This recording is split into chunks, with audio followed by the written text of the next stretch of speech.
Sa isang liblib na baryo sa Cotabato, may isang bukid na iniiwasan ng mga tao.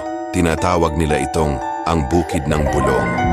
Sinasabi nilang isinumpa ang bukid na ito, pinamamahayan ng mga espiritu na bumubulong ng mga lihim ng kapahamakan sa sinumang mangahas na pumasok. Isang maulang gabi, isang binatang nagngangalang Rico na kamakailan lang lumipat sa baryo ang nakarinig tungkol sa bukid mula sa kanyang mga kapitbahay. Palibhas ay curious at hindi naniniwala sa mga pamahiin, nagpasya si Rico na suriin ang bukid mismo. Sa kabila ng mga babala ng mga taga-baryo, Pare Rico, huwag ka na siguro pumunta dyan sa bukid. Napakadelikado dyan. Maraming tao na ang namatay sa bukid ng Bulong. nagtungo siya doon habang lumulubog ang araw. Determinado siyang patunayan na walang dapat ikatakot. Bakit kaya takot na takot sila sa bukid ng Bulong? Mga kwento ng mga matatanda na hindi naman totoo. Baka tinatakot lang nila ang mga bata nung unang panahon para hindi magpunta sa bukid na yaon. Habang papalapit siya sa bukid, nagsimulang bumalot ang makapal na hamog. Bakit biglaan na naman ang pagkapal ng hamog dito? Hinaharangan ng kanyang paningin. Di ko masyado makita ang daan at napakalamig pa ng hangin.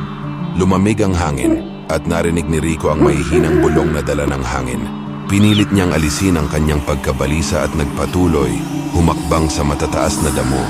Lumakas ang mga bulong, pinalilibutan siya, ngunit hindi niya maintindihan ang mga salita. Ang kanyang flashlight ay namatay, nagdulot ng kadiliman. Pumasok ang takot habang hinanap niya ang kanyang telepono, ngunit pati ito ay patay na rin. Ang mga bulong ay naging malulutong na iyak at pagkatapos ay naging nakakakilabot na mga sigaw.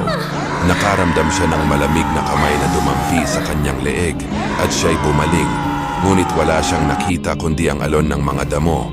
Biglang lumitaw ang isang figura mula sa hamog. Isang matandang babae, ang kanyang mga mata ay walang buhay at ang kanyang mukha ay puno ng pagdurusa. Nakilala ni Rico ang matanda mula sa isang litrato na nakita niya sa baryo. Siya ang balo na nawala maraming taon na ang nakalipas. Iniabot niya ang kanyang kamay kay Rico at sa isang boses na parang kaluskos ng mga dahon, pumulong siya. Umalis ka rito, hindi ka nila pakakawalan. Natakot si Rico at nagpasiyang tumakbo, ngunit tila walang hanggan ang bukid. Ang mga bulong ay naging nakakabinging mga sigaw, nagsasalita sa mga wika na hindi niya maintindihan. Natisod siya sa isang bunton ng lupa at natuklasan niya na isa itong libingan, puno ng mga buto ng mga taong nawala. Ang lupa sa ilalim niya ay nagsimulang gumalaw at ang mga kalansay na kamay ay nag-abot, hinihila siya pababa. Sumigaw si Rico ng tulong, ngunit masyadong malayo ang baryo. Habang hinila siya pababa ng lupa, ang huling narinig niya ay ang boses ng matandang babae. Ngayon ay malinaw at puno ng kalungkutan. Dapat kang nakinig.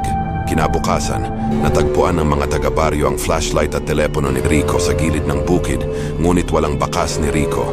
Alam nilang isa na namang biktima ang nakuha ng bukid. Ang mga bulong ay nagpatuloy. Ikinukwento ang kapalaran ni Rico sa mga naglalakas loob na makinig.